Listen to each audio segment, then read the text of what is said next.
Her male best friend mocked me at dinner. She could do way better than you. I shut him down in front of everyone. She snapped, apologize or we're over. I smiled. I didn't say a word, but when she came home weeks later, she finally learned what done really means. For 3 years, my life with Anna was good. Great, even. I'm a lawyer, so my day job is basically wading through the worst parts of human nature. Coming home to her was like taking a breath of fresh air. She was a paralegal, smart as a whip, and had this fire in her to go to law school and make a name for herself. I loved that about her. We were a team, building a life in a house I'd spent years restoring. It felt solid, real. I wasn't just paying bills for a girlfriend, I was investing in the woman I was going to marry. But there was always this static, a low-level hum of something not being quite right. And that static had a name, Leo. Leo was her best friend from college. He was a graphic designer, one of those guys who calls himself an artist and acts like working a 9-to-5 is a fate worse than death. Meanwhile, he was designing menus for taco joints to barely make his rent. To hear Anna tell it, he was her ride or die, her platonic soulmate, the guy who protected her. To me, he was a leech with a superiority complex, and he had made it his life's mission to undermine our relationship. He was a pro at it, I'll give him that. He never did anything you could call him out on directly. It was all subtle digs, little poison darts disguised as compliments. Her ex-boyfriend, Alex, a musician who'd broken her heart, was his favorite topic. If I took Anna on a nice vacation to Mexico, Leo would find a way to bring up some spontaneous camping trip he and Anna took once. "Remember that, Anna?" he'd say, all wistful. "You can't plan moments like that. You just have to be with someone who gets your free spirit." The message was always the same. I was the boring, safe choice, and he was the gatekeeper to the exciting life she was leaving behind. And Anna? She ate it up with a spoon. She was completely snowed by his protective friend act. Anytime I'd even hint that he was out of line, she'd get defensive. "He's just being Leo. He was there for me when Alex shattered my heart. He's just worried about me. He's family, Jack. I'm a patient guy. You have to be in my line of work. You don't jump on the first piece of evidence. You wait. You let the other side talk. You let them build their own case against themselves, and you wait for them to hand you the rope." I waited for Leo to hand me the rope. The moment came a month ago. I just won the biggest case of my career. 6 months of my life, gone. Countless sleepless nights, weekends spent buried in paperwork. But we won, and it was a huge deal for my firm and for me. To celebrate, I threw a dinner party. My closest friends, the ones who'd barely seen me for half a year, were all there. And because I was still trying to be the good guy, I told Anna to invite her friends, which of course meant Leo was coming. The night was perfect. The house was full of good people, the expensive wine I'd been saving was open, and I was actually relaxing for the first time in what felt like forever. Leo naturally was soaking up the free booze and acting like he co-owned the place. He got a few drinks in him and decided it was time for a performance. He started on some long, boring tangent about an art exhibit, which was really just an excuse to talk about the difference between creators and suits. "It's just a different way of seeing the world," he said, looking right at me. "Some of us are driven by passion, by art. Others are more practical." He took a long, slow sip of my wine. My friends knew his game and were shooting him looks that could curdle milk. I just gave him a tight smile and refused to engage. But he wasn't done. He turned to Anna, putting on his best concerned friend face. "I just hope you're happy, Anna," he said, his voice dripping with fake sincerity. "I mean, Jack's a great guy. He's stable, he's a provider, he's reliable." He said reliable like it was a dirty word. Then he paused, looked me dead in the eye, and let a smug little smirk spread across his face. "But you've got to admit, she could do way better than you." And there it was. The rope. The whole table went silent. You could have heard a pin drop. My friends looked like they were about to physically restrain themselves from launching across the table. Anna just stared at her plate, blushing. She wasn't mad at him. She was just embarrassed that he'd made a scene. That was the moment the focus snapped into place for me. The picture became crystal clear. The patient lawyer was gone. The man who had just been fundamentally disrespected in his own home, in front of his friends, by a man who was living off his generosity, was now running the show. I put my fork and knife down, very slowly. I folded my hands on the table and fixed my eyes on Leo. The friendly host had left the building. The prosecutor had just taken his place at the podium. "That's a bold claim, Leo," I said. My voice was dangerously quiet. "I'm interested in your reasoning.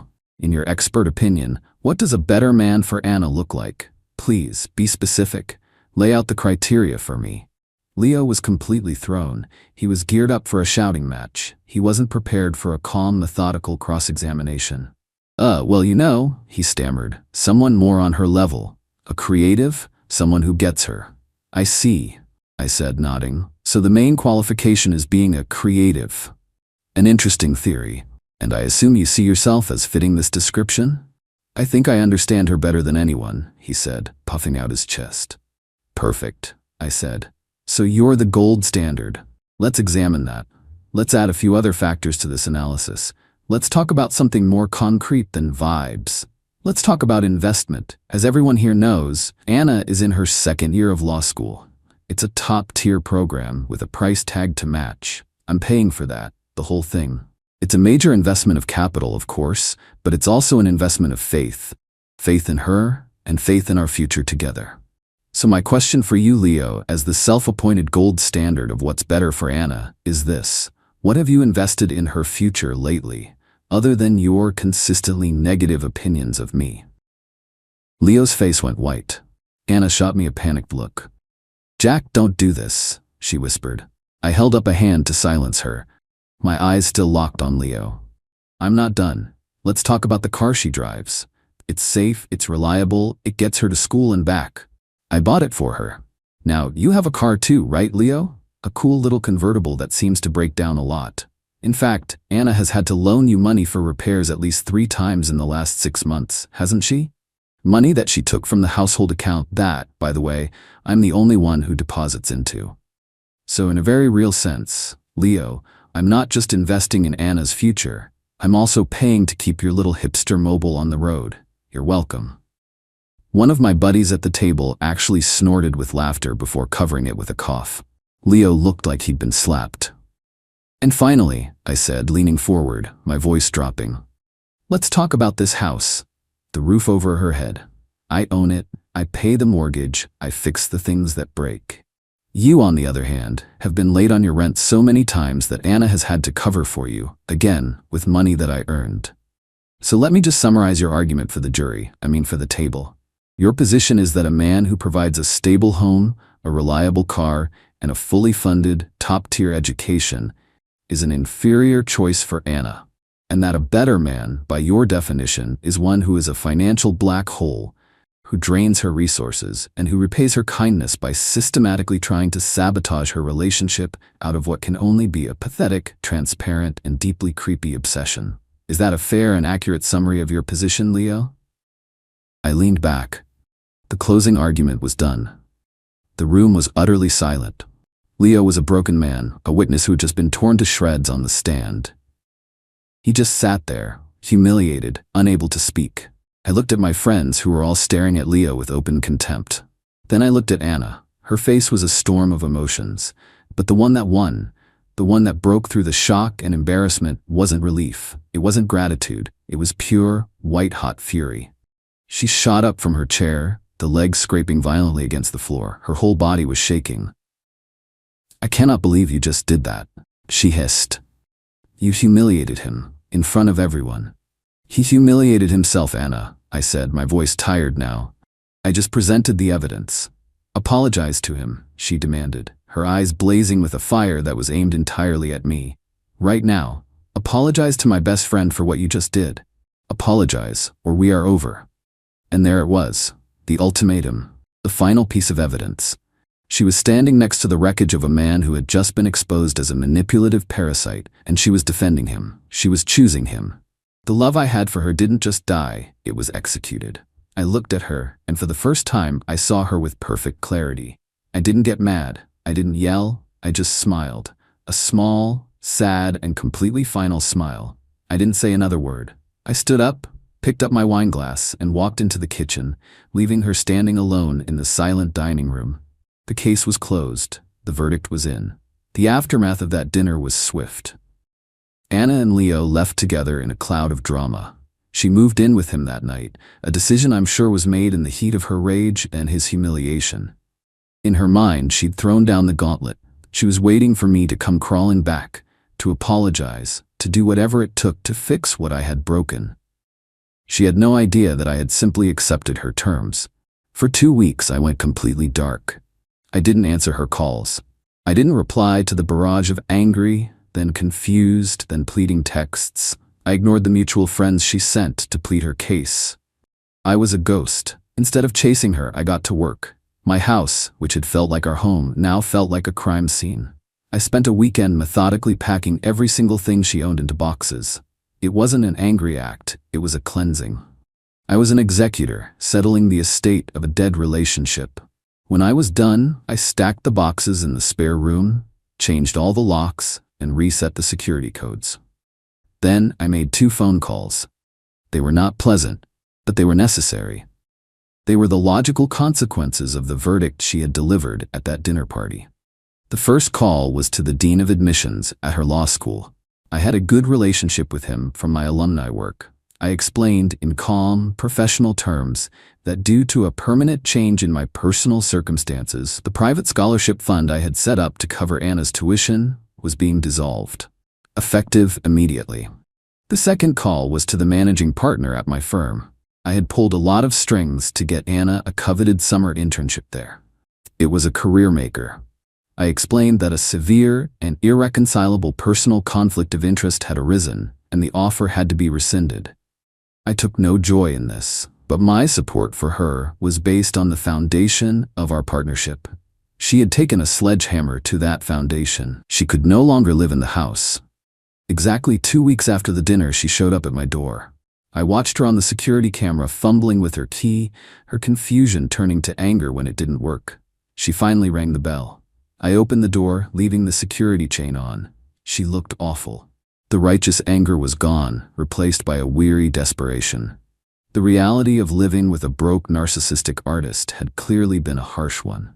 "Jack, we need to talk," she said. "No, Anna, we don't," I replied. "You made your choice. The conversation is over." "You can't just throw away 3 years over one fight," she pleaded, tears starting to form. I was angry. I wasn't thinking. "It wasn't a fight," I said. "It was a moment of truth. You were given a clear choice between your partner and the man who has been trying to destroy our relationship, and you chose him. You demanded that I apologize to him. You chose to defend the parasite. That's not something I can forget." The panic was starting to set in as she realized I wasn't budging. "But everything we planned," she stammered. "Law school, the internship?" "Yes, about that," I said, letting the silence stretch. "The tuition for your final semester is due next week, isn't it? I hope you and Leo have a plan for that because my investment in our future has been terminated." Her face went white. "What?" she whispered. "And the internship at my firm," I continued, relentlessly. "That offer has been rescinded. The firm takes conflicts of interest very seriously." She actually stumbled back, her hand flying to her mouth. The internship was her golden ticket. The future she had been so sure of was evaporating before her eyes. "You can't do that," she whispered, her voice breaking. "Jack, please, you can't." "I already have," I said. "Actions have consequences. You gave me an ultimatum. Apologize or we're over. I chose over. Now you get to live with the consequences. Go ask Leo for help, the man who is so much better than me. I'm sure his creative genius includes a plan to pay for your $50,000 tuition and replace the career you just lost." I closed the door on her tear-streaked face. I didn't feel happy. I didn't feel sad. I just felt quiet. The trial was over. The aftermath was predictable. Anna's life fell apart. She had to drop out of law school just months from graduating. The dream was dead. She and Leo are apparently still living together in his tiny apartment. I've heard from friends that it's a special kind of hell. She's consumed by resentment for what he cost her, and he's stuck with a woman who is a constant, bitter reminder of his own inadequacy. He got the girl, but he got a broken version of her that he can't afford to fix. I didn't do this for revenge. I did it for myself. A relationship is a contract, and she violated the most fundamental clause: loyalty. My actions weren't a punishment. They were an enforcement of the terms. She wanted to know what done really means. Now she knows. It means the support stops, the investment ends, and the builder walks off the site, leaving you in the wreckage of the house you helped burn down.